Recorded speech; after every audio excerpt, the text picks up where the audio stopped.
és grande, dentre os grandes, és o primeiro. Aí o Derval. Breitner, com a mão na cintura, lá vai Breitner. Valdir Pérez, sensacional! Sensacional, Valdir Pérez! Agora ele é abraçado pelo time inteiro! Clube tem amado as tuas glórias, vem do passado, são teus guias brasileiros que te amam eternamente. De São Paulo tens o nome que ostenta. Paz, sabedoria e força, salve nação tricolor! Estamos começando mais uma Opinião Tricolor hoje, sem a nossa apresentadora Aninha Salma, sem o meu parceiro de comentários Aurélio Mendes, mas é uma edição extra aberta exclusivamente para um cara que vocês já viram aí na entrada do programa, espetacular. Segundo maior jogador a vestir a camisa do São Paulo com 617 jogos, campeão paulista em 75, campeão brasileiro em 77, bicampeão paulista da máquina tricolor 80-81, vice-campeão brasileiro, vice-campeão da Libertadores, está aqui comigo hoje, essa noite, com muita honra, Valdir Pérez. Valdir, boa noite, meu irmão. Boa noite, Carlos. É um prazer realmente fazer e conversar a respeito da minha vida, né, das minhas coisas, que praticamente foram 11 anos dentro de São Paulo Futebol Clube. Um clube que realmente me deu condição para mim colocar em prática toda a minha vida profissional, e realmente eu tive muito, né, por parte da torcida, por parte da diretoria, por parte da imprensa, sempre tive um reconhecimento do meu trabalho. Maravilha, a gente tem aqui, Valdir, justamente uma preocupação de fazer, não só debater o dia a dia do São Paulo, é um momento que o São Paulo vive de reconstrução após um período muito difícil, muito conturbado aí nas suas administrações, mas a preocupação constante que nós temos aqui em resgatar os personagens, os grandes homens, os ídolos, os craques que fizeram, que ajudaram a construir esse São Paulo que é o maior campeão paulista da era profissional da Federação Paulista, que é o maior campeão brasileiro sem unificação, que é o maior campeão da Libertadores ao lado aí de um time que tinha Pelé para ajudar e que é o maior campeão do mundo no nosso país. E a gente acho que pode começar contando um pouquinho do rapaz de Garça, que de repente estourou ali na ponte, estava arrebentando e chamou a atenção dos olhos do São Paulo Futebol Clube e chegou no São Paulo em 1973, Isso. com 22 anos, né? Isso. Eu queria que você contasse para a nação, como foi chegar, de repente, num clube que estava ressurgindo no cenário nacional, após uma luta titânica para levantar o maior estádio particular do mundo. E aí naquela época o Morumbi para 150 mil pessoas estão encolhendo o estádio sem parar, né? Mas de repente vinha um jovem abnegado, ambicioso do interior para um time que tinha um estádio maravilhoso, que tinha um título de bicampeão paulista nas costas e que tinha um ídolo também. Eu já vou até emendar a segunda pergunta na primeira, que vale muito para os dias atuais do São Paulo, e o torcedor vai entender bem qual é o segredo da personalidade de um goleiro para chegar e substituir um ídolo. O São Paulo tinha o São Sérgio Valentim e o Valdir lá com todo o brilho, todo o talento, conquistou a vaga com muita luta. Então, como é que foi essa chegada no São Paulo? Como é que foi encontrar o São Paulo Futebol Clube na sua vida? Bem, voltando, né, eu comecei a jogar futebol e naquele tempo podia assinar o contrato profissional, e meu pai, que assinou embaixo inclusive do contrato, eu assinei com o Garça Futebol Clube, que disputava a segunda e primeira divisão, e a Ponte acabou comprando meu passe, como naquela época podia comprar o passe. Fiz um trabalho na Ponte de 3 anos, e pelo trabalho realmente realizado nos campeonatos paulistas, né, que eu disputei pela Ponte, inclusive o que mais marcou foi uma partida São Paulo e Ponte Preta lá em Campinas, em que a Ponte Preta ganhou de 1-0, e eu fui considerado o melhor em campo, e a partir daí apareceu o interesse do São Paulo. Terminado o campeonato, já para o Campeonato Brasileiro de 73, agosto, e eu vim junto com o Chicão, né? Nós fomos comprados pelo São Paulo, e para mim foi realmente importante. Eu com 22 anos chegando a um grande clube como o São Paulo Futebol Clube. Aliás, sou São Paulino desde pequenininho, quer dizer, você vinha renovar aquilo que você viveu quando era garoto, ouvindo o jogo e sendo São Paulino e ter a oportunidade agora de jogar pelo São Paulo. Eu cheguei no São Paulo e comecei a fazer um trabalho realmente forte, né, com o nosso treinador, que foi um grande goleiro na Argentina, foi um grande goleiro de São Paulo Futebol Clube, que era o Sr. José Poi. Sim. Ele foi um treinador excepcional, que dava realmente oportunidades, dava moral, sabia conversar principalmente com a gente que era goleiro, que ele também passava a experiência dele. E encontrei realmente o Sérgio, né, o São Sérgio, que tinha sido campeão em 70, 71 com o São Paulo, e com um handicap realmente muito grande. O São Paulo tinha antes formado grandes equipes, né? Tinha Gerson, tinha Dias, tinha Toninho, tinha o Paraná, tinha Tinha o Terto. O Terto manteve o Terto, Pedro Rocha. Veio Pedro Rocha, perfeito. E nessa virada de 76 eles quiseram fazer uma mudança, né? Sim. Alguns jogadores, Dias, por exemplo, Conhecido Dias, Sim. fez uma reformulação e começou a montar uma outra equipe, né? Nessa equipe tinha Zé Carlos Serrão, que já vinha vindo, o Gilberto Sorriso, que estava subindo, Sim. o Serginho Chulapa também, Muricy, que já vinha já desde o Dente de Leite jogando pelo São Paulo. Então, começou... O próprio Zé Sérgio também. O Zé foi mais tarde Um pouco, né? Final dos anos 70, né? Pouco, né? Uhum. E aí começou essa formação. Eu fiquei na reserva no Campeonato Brasileiro do Sérgio. Tá. Infelizmente, aconteceu imprevisto no jogo São Paulo e Curitiba, em que o São Paulo estava ganhando 2-0 e o Curitiba empatou 2-2.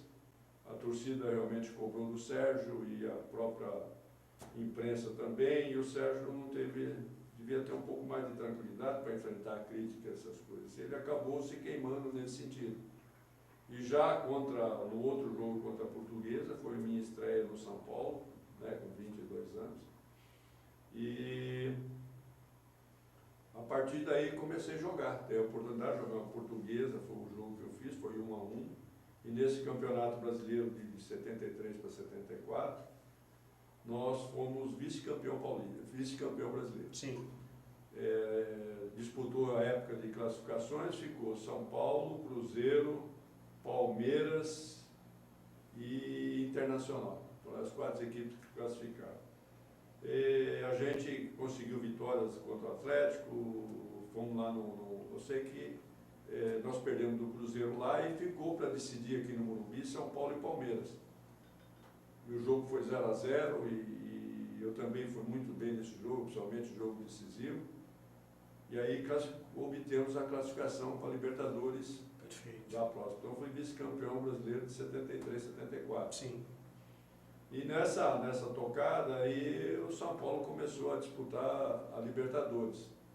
E nesse intermédio houve a seleção brasileira tinha que apresentar uma lista de 32 jogadores, mais ou menos, e eu entrei nessa lista de convocações. Foi a primeira convocação para a entrei seleção. Não, foi na lista. Tá. Né? E aí teve a contusão do goleiro reserva depois, não foi isso? Isso foi mais tarde. Mas Tá. aí nessa disputa do Brasileirão, eu consegui entrar entre os 32 jogadores que mandam a lista para a FIFA para sobrar os 22 depois. Certo. Eu entrei nessa daí, porque não poderia convocar se você não estivesse nessa lista. Perfeito. Pelo trabalho no São Paulo, pela disputa do Campeonato Brasileiro, por serviço, aí começamos a disputar a Libertadores. E a Libertadores nós fomos realmente até a final, com o Independente, e por pouco o São Paulo já teria conseguido seu primeiro título, né, porque nós tivemos uma oportunidade. No jogo da Argentina eu fui apedrejado, no jogo todo. Foram 3 batalhas, né? Lá eu fui apedrejado, não tinha segurança, nem a televisão hoje como tem, que dá segurança para jogar. E lá nós perdemos, o Zé Carlos perdeu um pênalti aos 42 Perdeu um pênalti, foi. Senão o São Paulo já teria sido, né, pela primeira vez campeão da Libertadores nessa época de 70. Só rememorando que foram 3 jogos, o jogo no Brasil não foi no Morumbi, foi no estádio do Pacaembu, ou do Mirandinha, inclusive, né? E aí, foi um título sentido eu acho que para o São Paulino, mas que talvez ainda não tivesse a dimensão que a Libertadores tem hoje. Mas eu acho que deve ter sido muito importante para você também, porque nesse contexto da seleção e da Copa de 74, deve ter ajudado bastante essa transição justamente para esses feitos de vice-campeonato brasileiro, campanha de Libertadores, e já está lá representando o Brasil numa Copa pela primeira vez, né? Então, foi aí, entrei nos 32, no caso, faltavam uns 10 dias, tinha que apresentar a lista dos 22, infelizmente o Wendel foi cortado, e também o Clodoaldo. Perfeito. E nessa viagem foi o Mirandinha e eu junto, né? Sim. Nós viajamos para a Alemanha e a gente ficou, quer dizer, praticamente assistimos a Copa da Alemanha lá, em que o Brasil chegou em 4º lugar, acabou perdendo para a Polônia no último jogo. Era assustador aquele carrossel holandês mesmo? Era um time, eu assisti Brasil e Holanda, realmente é um time totalmente diferente daquilo que a gente estava acostumado a ver dentro do futebol. Eles tinham uma movimentação muito grande, com grandes jogadores. Se você não tiver grandes jogadores, Sim. você não consegue fazer aquele trabalho que a Holanda fez em 74.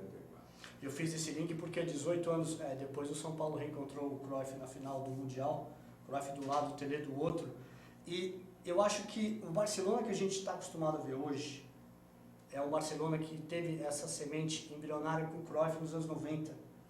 Então foi um grande feito do São Paulo realmente a questão do Mundial, porque o Tele sobre vencer essa seleção da laranja que começou em 74, nos conceitos do Cruyff nos anos 90, enfim, algo histórico para o São Paulo. E aí, Valdir, chega de falar de vice-campeonato, vamos falar do começo dos títulos. Eu vou ler aqui, do nosso querido Mário Marinho, um livro chamado Sala de Troféus do São Paulo Futebol Clube, que a gente vai abordar um aspecto específico aqui. Campeonato Paulista de 75, tá? O Campeonato Paulista de 75 foi disputado por 19 equipes em 3 fases. Na primeira jogaram todos contra todos, em turno único, e o campeão se classificaria para enfrentar o campeão do segundo turno. Perfeito. Então ficaram São Paulo e Portuguesa na brincadeira. O primeiro jogo da decisão foi realizado no dia 14 de agosto no Morumbi. O tricolor venceu por 1-0, gol de Pedro Rocha aos 43 minutos do primeiro tempo. No domingo, 17 de agosto, o Morumbi recebeu cerca de 60 mil torcedores. Era o dia da decisão. A Portuguesa venceu por 1-0, gol de Enéas aos 31 minutos do primeiro tempo. Chegamos lá. Na decisão por pênaltis, Pedro Rocha foi o primeiro a cobrar e marcou 1-0. Quando de cá se encaminhou para fazer a primeira cobrança da Portuguesa, Valdir Pérez passou por ele e disse: "Eu vou defender". Assim que o juiz Dulcídio Vanderlei Bosquilha autorizou, Valdir Pérez deu um passo à frente antes de Dicá se movimentar. Dicá parou reclamando e Bosquilha mandou que os dois se posicionassem novamente. Nervoso, Dicá cobrou com pouca força no canto esquerdo. Valdir foi lá e defendeu. Continuava 1-0 para o São Paulo. O segundo a cobrar para o São Paulo foi Serginho. Bateu firme no canto direito, 2-0. Wilsinho se encaminhou para cobrar pela Lusa e ouviu a provocação de Valdir Pérez. "Você vai perder". Não deu outra. Wilsinho chutou por cima do travessão. A terceira cobrança pelo São Paulo foi feita pelo volante Chicão, com elegante paradinha, 3-0. Foi a vez do centroavante e artilheiro da Lusa, Tatá, ser provocado pelo goleiro Valdir Pérez. "Você tá amarelo, olha só".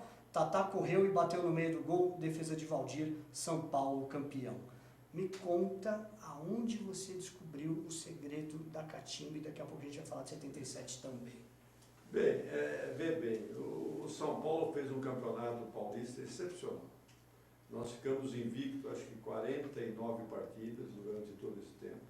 Perdemos esse jogo da Portuguesa, que foi o segundo jogo, e era injusto a gente perder aquele título, porque o São Paulo foi disparado a melhor equipe realmente naquela época, em pontos corridos, e conseguimos. Ganhamos o primeiro jogo com o Pedro, e o segundo jogo nós perdemos de 1-0. E teve prorrogação. Sim. Aí houve ali um momento ali, quer dizer, normalmente termina o jogo, a prorrogação é 3, 4, 5 minutos máximo. Aí teve a mão do presidente, doutor Henri Aidar. Ele entrou lá no campo correndo, mandou todos os jogadores entrar no vestiário. Bastidor. Entrou todo mundo pro vestiário, em vez de 5 minutos, nós voltamos quase com 15. Descansamos um pouco no vestiário, tudo, e fomos para a decisão. E a decisão foi 0-0 e depois foi para os pênaltis, né?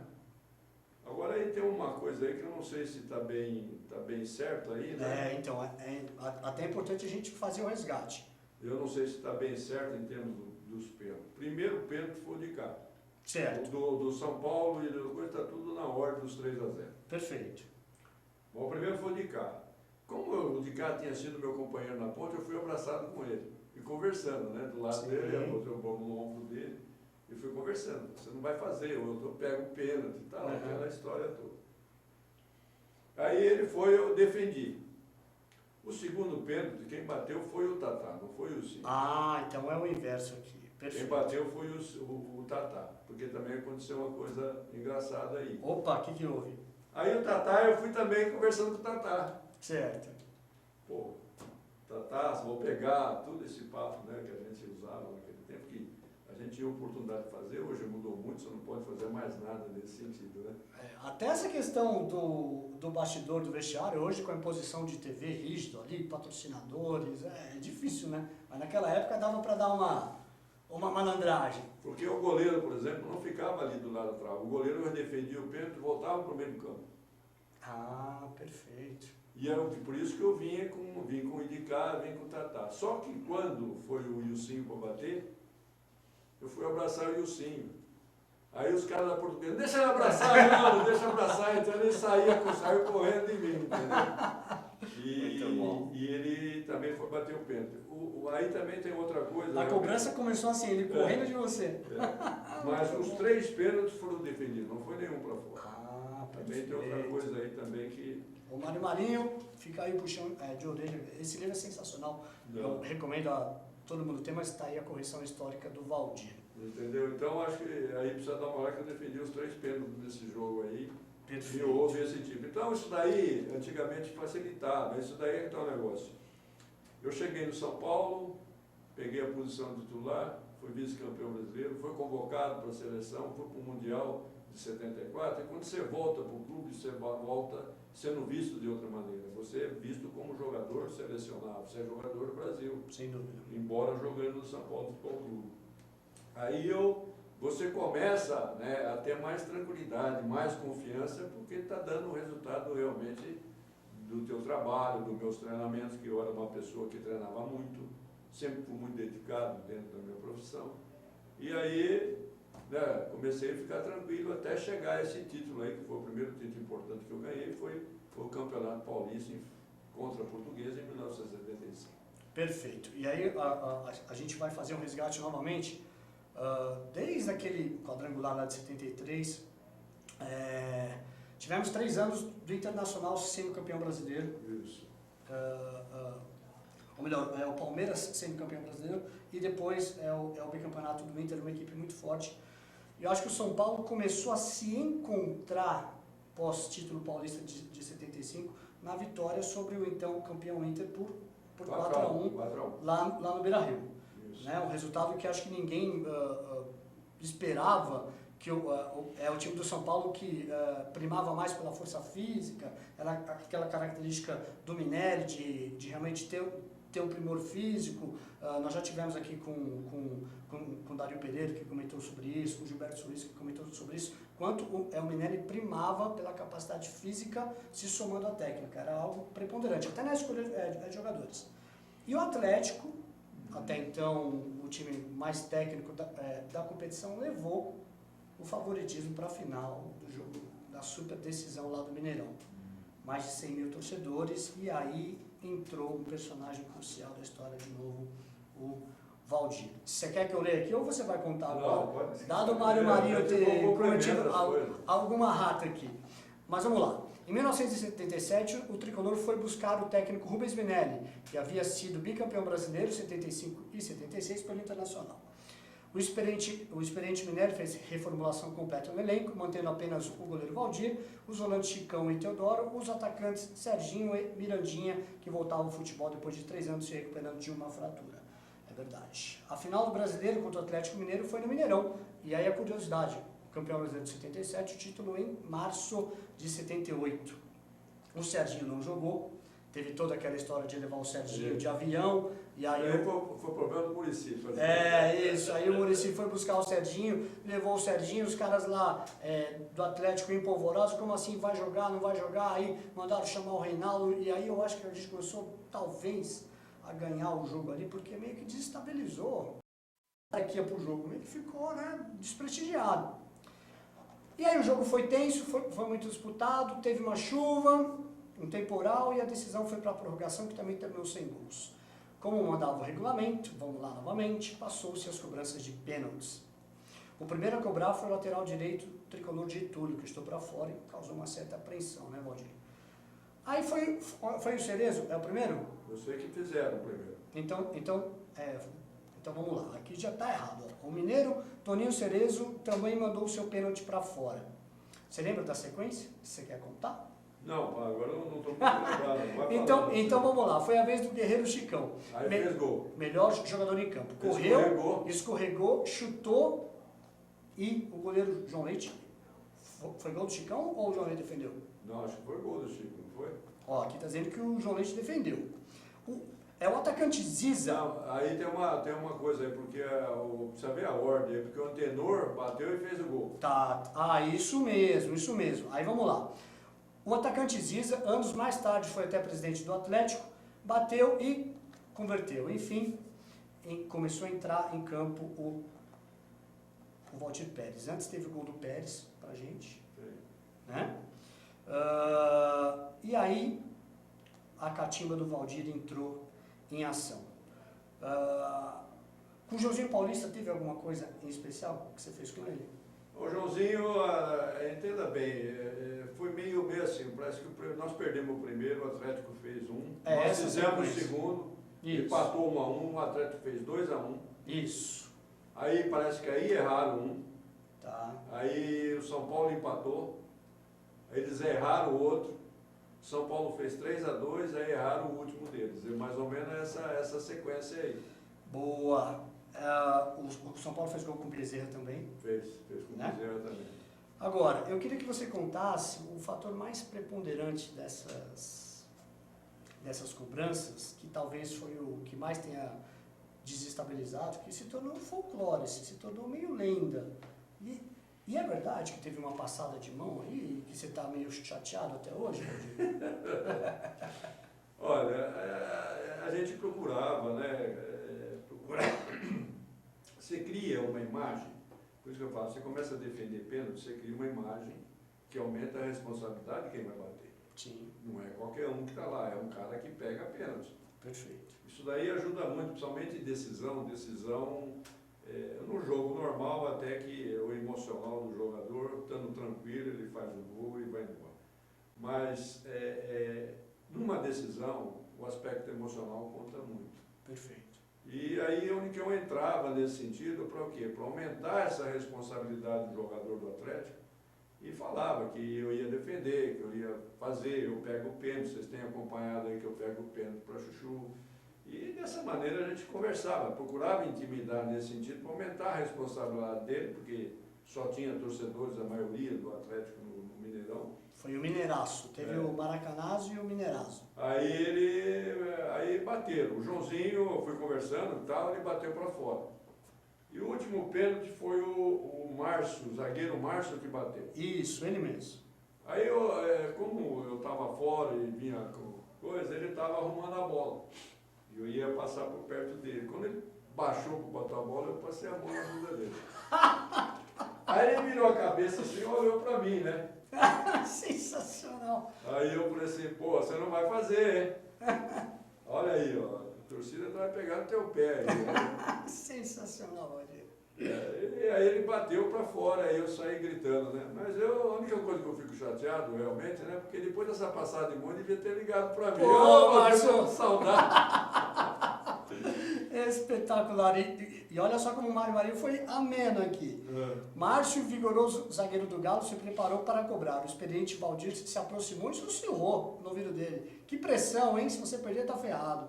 Sentindo a pressão desculpa, meu querido Marinho, deixa eu colocar entre aspas aqui, e a passada de mão na bunda, Márcio tomou longa distância, correu e bateu forte. Valdir Pérez se atirou no canto, a bola foi para o canto esquerdo. São Paulo, campeão brasileiro. E aí fizeram um texto para você aqui, justamente em razão desses momentos emblemáticos. Valdir Pérez, pênalti era com ele mesmo. Valdir Pérez defendeu a camisa do São Paulo durante 11 anos. Até o ano de 2005 era o jogador que mais vezes havia vestido essa camisa, quando foi suplantado por outro goleiro e, como ele, também ídolo dos torcedores tricolores, Rogério Ceni. Goleiro muito tranquilo, sempre bem colocado, de ótima flexibilidade, era especialista na defesa de pênaltis, arte que aprendeu com outro especialista do tricolor, José Poi. A receita era simples. Abre aspas, essa frase é sua. Antes do cobrador chegar na bola, eu dou um passo para frente. Ah, se fosse nos tempos de hoje. Ei, Milton Neves, hein? Se o juiz mandar voltar, tudo bem, o cobrador já estará mais nervoso. E se for preciso catimbar, é comigo mesmo. Assim, Valdir Pérez de Garça, do dia 2 de janeiro de 1951, foi também peça importantíssima nas conquistas do Paulistão de 75 e o Brasileirão de 77. E também, logo depois, teríamos o bicampeonato da máquina tricolor, 80-81. Valdir, que time foi aquele de 80, hein? Foi uma das melhores equipes que o São Paulo formou, né? Você vê que as convocações, o Tele acho que já estava dentro da seleção, uns 5, 6 jogadores convocados, né? Sim. Para a Copa de 82, né? No caso, Getúlio, Oscar. Carlos Alberto Silva que trouxe o Dario para ser zagueiro com o Oscar, foi uma Não, coisa... o Dario é o seguinte, quem contratou o Dario foi o Minelli. Sim, não, mas para a posição de zagueiro. Ele veio com 1980, né? E meio direito, aí depois o Minelli passou a ser quarto zagueiro com o Carlos Alberto Silva, aliás. Carlos Alberto Silva, perfeito. E aí ele se tornou uma dupla realmente, que eu nunca vi mais no futebol brasileiro, Oscar e Dario Pereira. Era monstruoso para você ter uma muralha dessa, né? Jogador excepcional. Aí tinha o Renato, o Getúlio pela direita. O Getúlio, tinha o Antenor do outro lado. Então tinha o Renato, tinha o Zé Sérgio. Que já o Almir.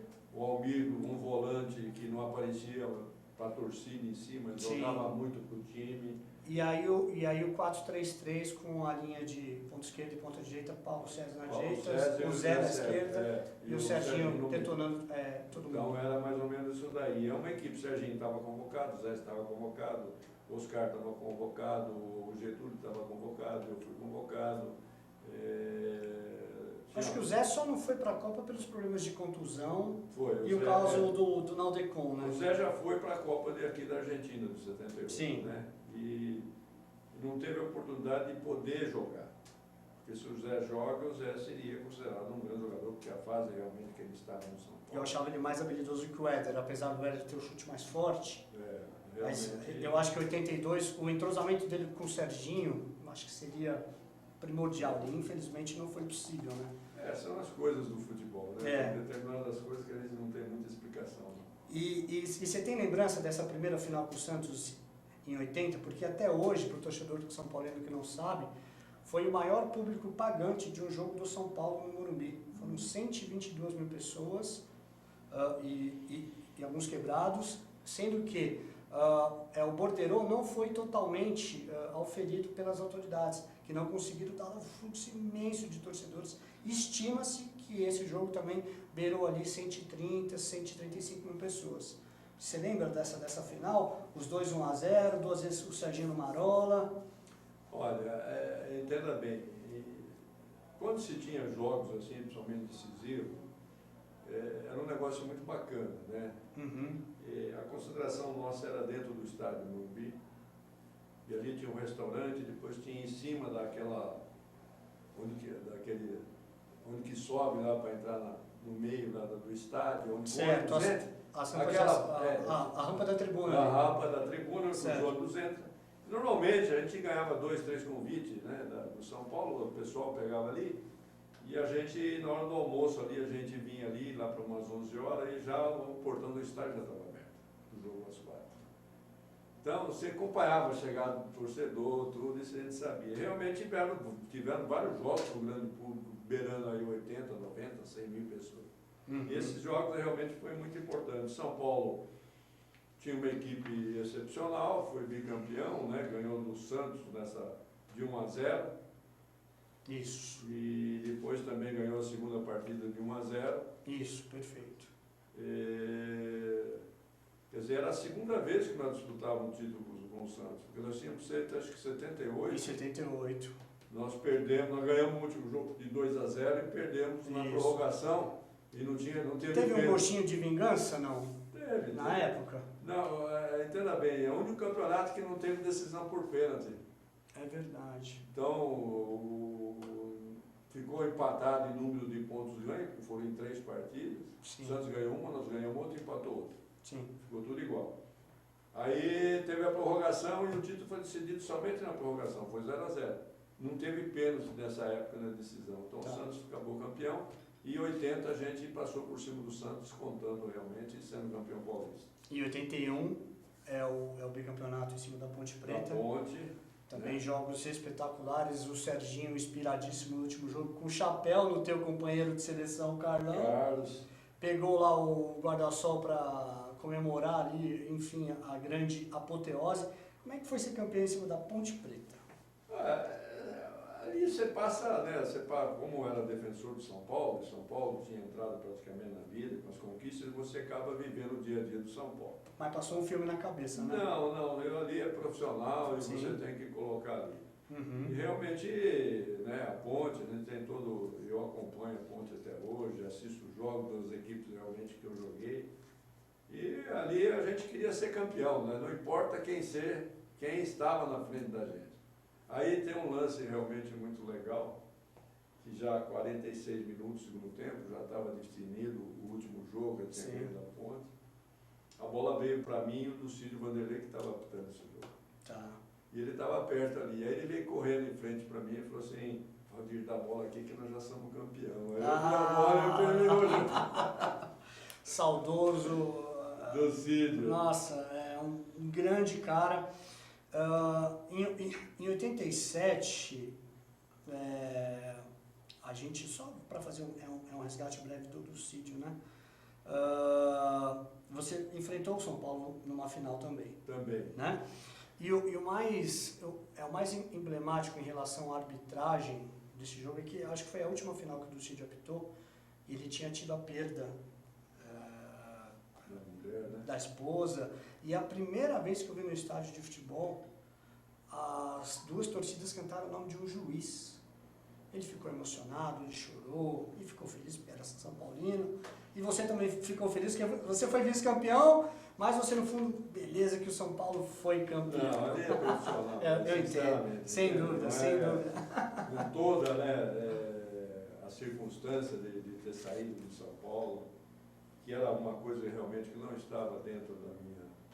Foi em 84 isso, né? Isso, eu tinha já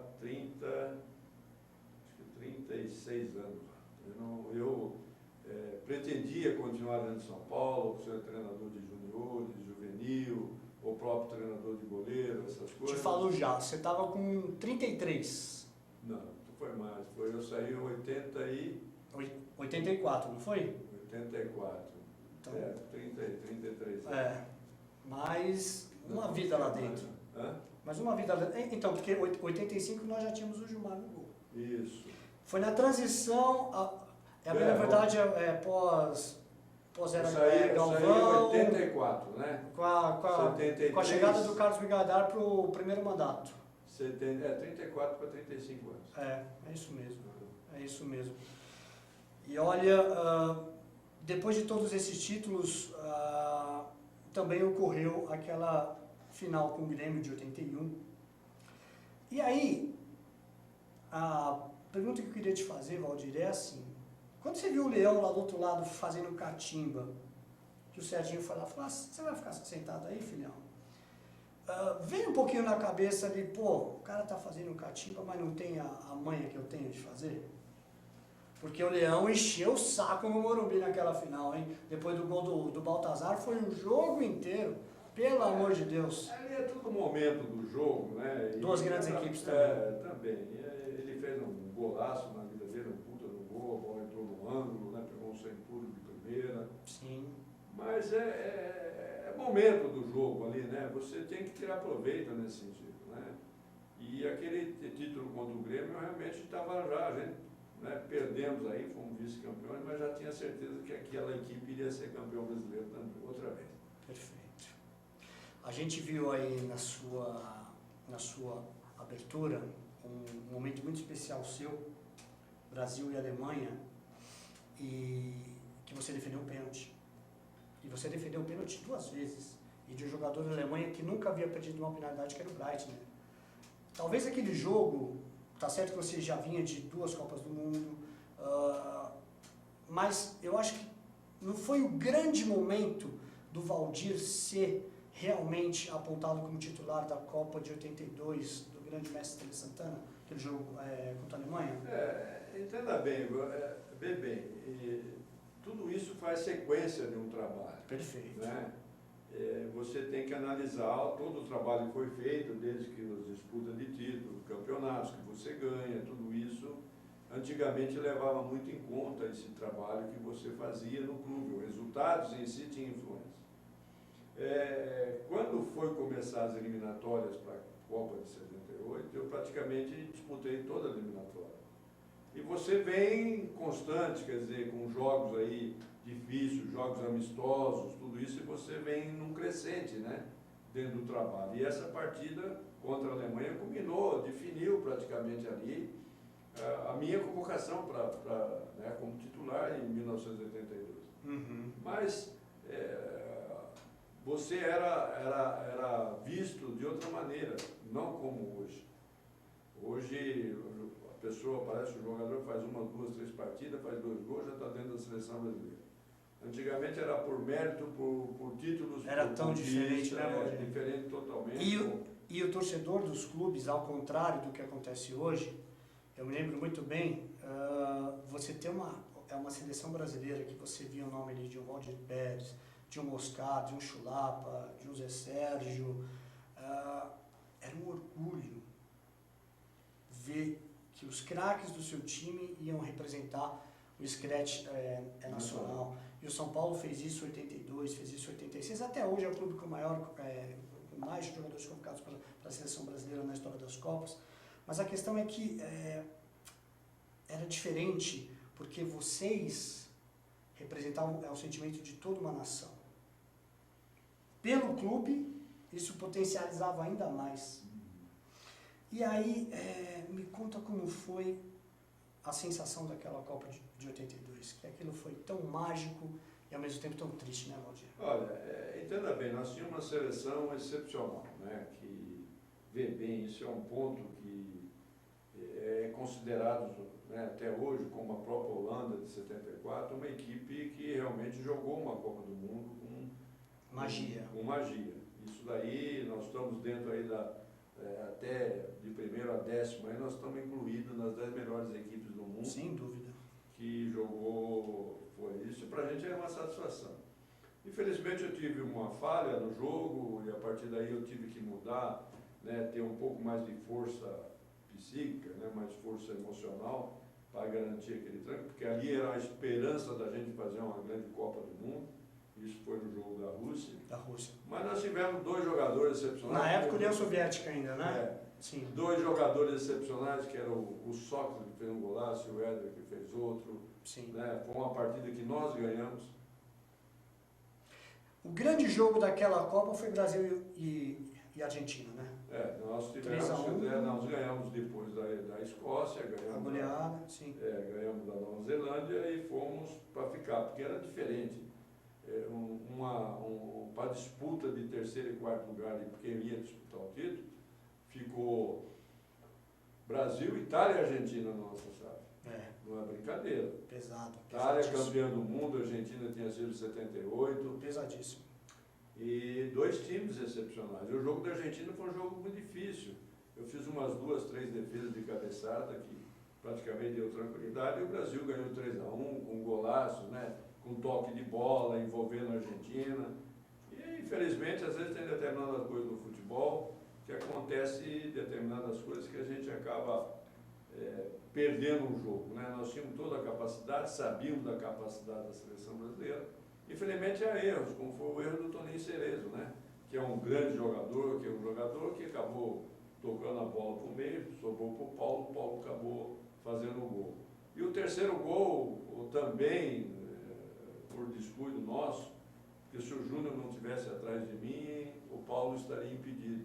Então são circunstâncias que acontecem no jogo e às vezes você, né, fica aí alijado numa competição, principalmente o Mundial, mas o legado que deixou aquela seleção brasileira, para a gente é muito importante. Eu acho que o título, obviamente que seria merecimento, espetáculo, assim como o título da Hungria em 54 seria As digno, grandes equipes, da né? Holanda em 74, isso, As perfeito. grandes equipes quando formam as coisas, parece que não chegam. Mas né? aquilo ficou assim na retina para a vida inteira. Talvez esse tenha sido o jogo mais doído para você, Valdir?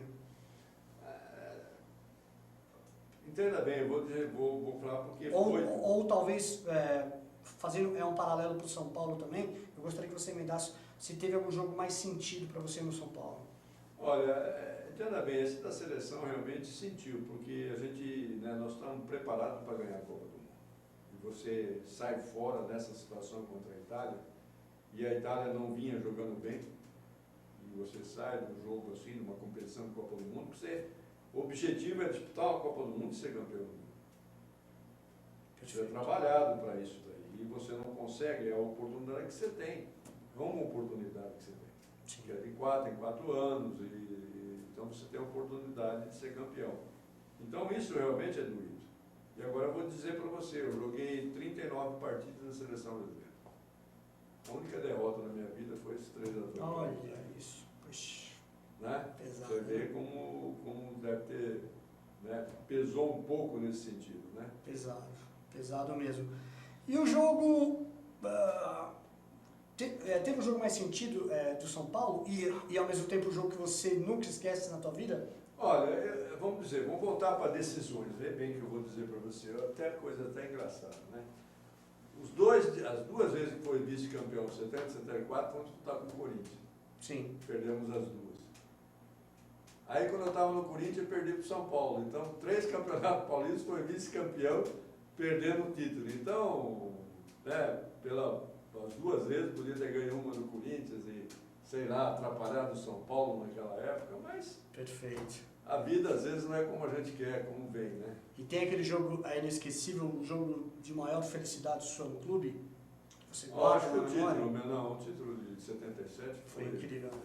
foi incrível demais e aquilo lá marcou e marca até hoje na minha vida, porque esse tipo, quer dizer, além do jogo em si ter sido campeão, a passada de mão hoje é perguntada até hoje para mim. Marcou e ele não te ligou até hoje. Caramba! Valdir, o papo está espetacular, eu só tenho a agradecer. Como eu já tinha comentado com você dos nossos bastidores, é uma opinião tricolor, tem um compromisso em resgatar grandes jogadores ao longo da história. Você é patrimônio do São Paulo Futebol Clube. Você merece estar sempre na galeria dos eternos do São Paulo. Abriu as portas do São Paulo para o cenário nacional. E esse legado, você pode ter certeza que o verdadeiro São Paulino vai reconhecer sempre. Assim como todos eles que fizeram, só para puxar, elencar, por exemplo, em 1982, a redenção de Tele Santana e de Toninho Cerezo foram no São Paulo nos anos 90. Então é um clube que é muito grande e que sabe acolher os jogadores e os técnicos que fazem a verdadeira diferença no futebol brasileiro. Gostaria de agradecer a você e pedir que você deixasse uma mensagem para o torcedor são paulino, que está esperançoso que o São Paulo renasça e que você que viveu o São Paulo tão grande, na intensidade de tantas glórias, a mensagem que você poderia deixar para o São Paulino para jamais esmorecer e seguir aí o sentimento do Clube da Fé. Olha, a gente acompanha e vê, sofre também, às vezes, pelos resultados negativos, campanhas ruins que o São Paulo vem fazendo. E, como você disse, é um clube de fé. Acredite, né? Torça, e esperando realmente que haja uma concessão dentro da própria diretoria para montar equipes realmente de gabarito, né? Que o São Paulo sempre teve. E torcer aí que ele faça grandes campanhas, né? Principalmente na Libertadores, que se tornou, não digo obsessão, mas é o ponto máximo do São Paulo Futebol Clube, a conquista da Libertadores. É uma equipe realmente que ganhou a Libertadores, ganhou o Mundial, e isso daí deu um alento, né, para o São Paulo mundialmente conhecido. E acredite realmente que o São Paulo vai conseguir passar, mostrar realmente o futebol que sempre encantou a todos, e deixar um abraço a todos os torcedores, principalmente aqueles mais velhos que acompanharam a gente. a você também, sucesso no teu trabalho também. Obrigado. Essa divulgação é muito importante porque a gente não pode ser esquecido. Muito obrigado também por você. E A gratidão é toda nossa. E agradecer realmente a todos e que lembre aí da gente aí que andou aí conquistando os títulos, dando vitórias importantes para todo São Paulino do Brasil todo. Perfeito, sensacional. Nação Tricolor, tá aí mais uma lenda no nosso programa, o grande Valdir Pérez, eternizado para vocês agora na nossa telinha também. Valeu, até a próxima!